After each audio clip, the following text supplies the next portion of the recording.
अश्वत्थामा, ये नाम सुनते ही एक रहस्यमयी एहसास होता है, जैसे महाभारत के पन्नों से कोई फुसफुसाहट आ रही हो। वो इंसानी स्वभाव की जटिलताओं का जीता जागता उदाहरण थे। एक योद्धा जो अपने कर्तव्य से बंधा हुआ था और बदले की आग में जल रहा था। उनकी जिंदगी वीरता और निराशा से बुनी हुई एक कहानी है जो सुनने वालों के लिए गहरे सबक देती है।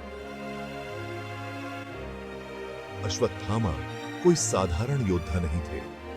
कुरु राजकुमारों के पूजनीय गुरु द्रोणाचार्य और कृपाचार्य की बहन कृपि के घर जन्मे अश्वत्थामा को विरासत में शस्त्र कौशल और अटूट वफादारी मिली थी, लेकिन उनकी किस्मत में कुछ और ही लिखा था। भाग्य का एक ऐसा मोड़ जिसने उनके अस्तित्व को हमेशा के लिए बदल दिया। उनकी कहानी सिर्फ युद्ध और खून खराबे की कहानी नहीं है। यह हमारे द्वारा किए गए चुनावों और उनके परिणामों का प्रतिबिंब है। यह हमें याद दिलाती है कि अंधेरे समय में भी मानव आत्मा हमेशा मुक्ति की तलाश में रहती है। अब सोता है। अश्वत्थामा का जन्म कोई साधारण घटना नहीं थी। यह दैवीय हस्तक्षेप का क्षण था, उनकी नियति की महानता का प्रमाण। द्रोणाचार्य ने भगवान शिव को प्रसन्न करने के लिए कठोर तपस्या की। उनकी भक्ति से प्रसन्न होकर भगवान शिव प्रकट हुए और उन्हें एक पुत्र का वरदान दिया। इस प्रकार अश्वत्थामा का जन्म हुआ। उनके माथे पर शिव के आशीर्वाद का निशान था। भगवान शिव द्रोणाचार्य की अटूट भक्ति से प्रेरित होकर अश्वत्थामा को 3 असाधारण वरदान दिए। ये वरदान उनके अस्तित्व के साथ गूंथे हुए थे। ये केवल उपहार नहीं थे, बल्कि उनके नियति पथ के प्रतिबिंब थे। पहले वरदान ने अश्वत्थामा को किसी भी हथियार, देवता या राक्षस के खिलाफ अजेयता प्रदान की। यह उपहार, जो उनके पिता की अपने बेटे की सुरक्षा की इच्छा का प्रमाण था, अनजाने में ही अश्वत्थामा के दिल में अहंकार और लापरवाही के बीज बो गया।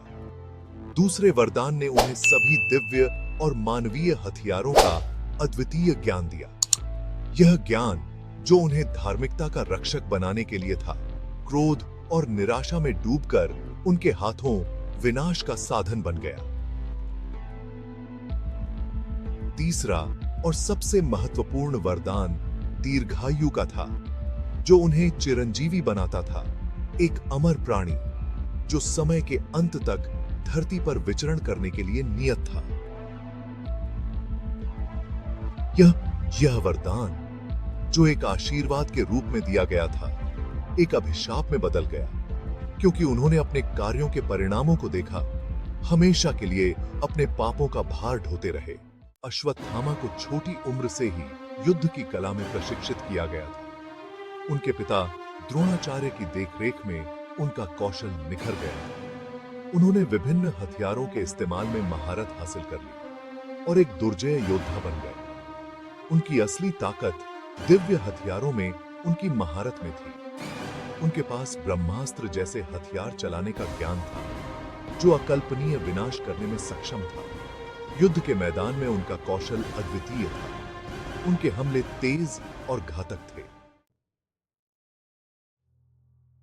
महाभारत युद्ध एक ऐसा संघर्ष जिसने पूरे राज्य के भाग्य का फैसला करना था, अश्वत्थामा के जीवन में एक महत्वपूर्ण मोड़ बन गया। वह भारी मन से युद्ध के मैदान में उतरे।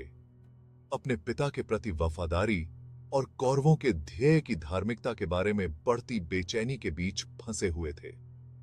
उन्होंने बहादुरी से लड़ाई लड़ी, अपने असाधारण कौशल और अटूट वफादारी का प्रदर्शन किया।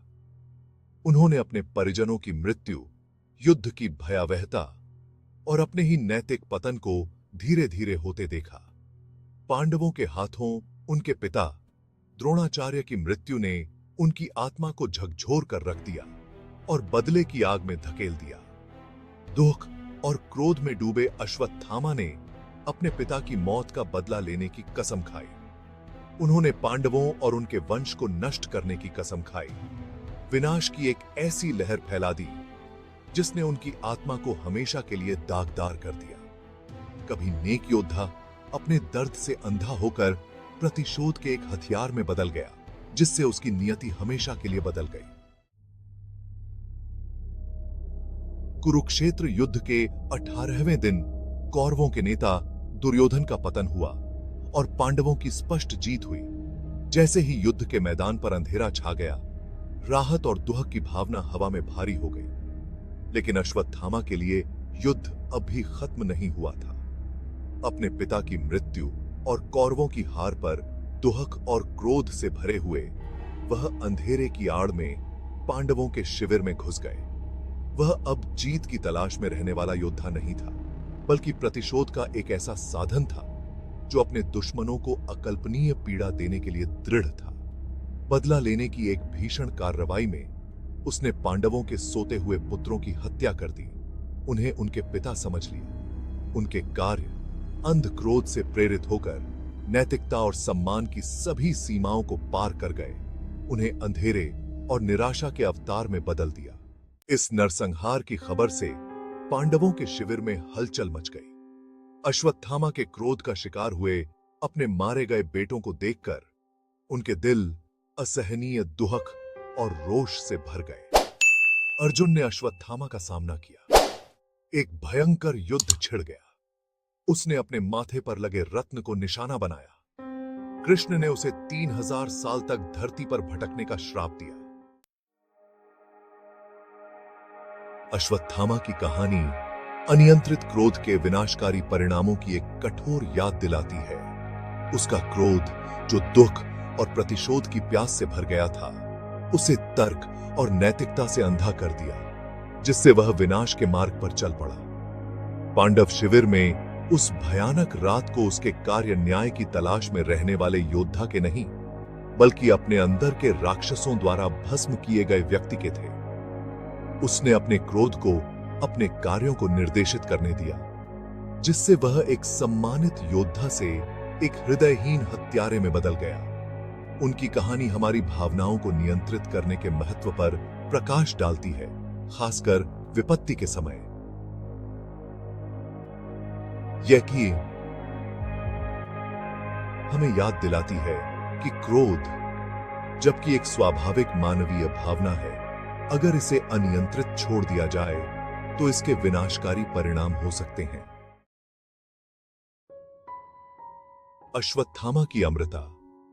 जन्म के समय उन्हें दिया गया एक उपहार एक क्रूर अभिशाप में बदल गया।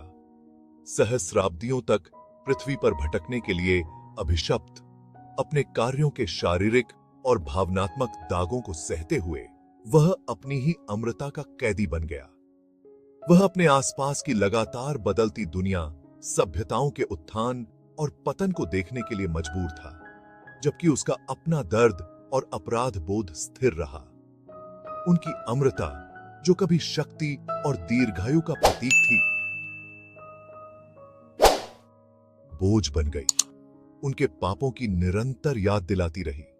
उनकी कहानी हमें जीवन और मृत्यु के सही अर्थ पर सवाल उठाने के लिए मजबूर करती है। यह अमृता के बारे में हमारी धारणाओं को चुनौती देती है।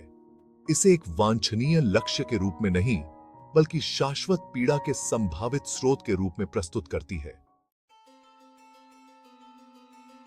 अश्वत्थामा की कहानी, हालांकि प्राचीन पौराणिक कथाओं में निहित है, आज भी हमारे साथ गूंजती है।